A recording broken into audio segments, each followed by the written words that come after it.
কলসি নিয়ে কি করব? আমি বরং যাই, গিয়ে বানর ভাইকে গিয়ে জিজ্ঞাসা করে আসি। এরপর টুনি বানরকে গিয়ে সব কথা জানায়। ঠিক আছে টুনি, চলো তোমাকে আমি নীলপরীর কাছে আবারও নিয়ে যাই।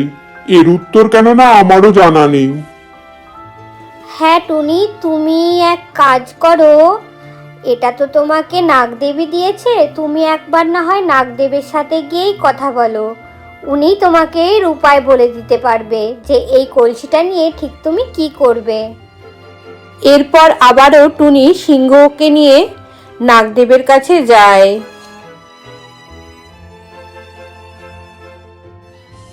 টুনি, ওই কলসিটা তুমি ওই যে জঙ্গলে ব্রহ্মদৈত্য ছিল, সেই জঙ্গলে যে অশ্বত্থ গাছ আছে তার তলায় গিয়ে এটাকে রেখে দিয়ে এসো। তাহলেই দেখবে ওই ব্রহ্মদৈত্য ওখানে আটকা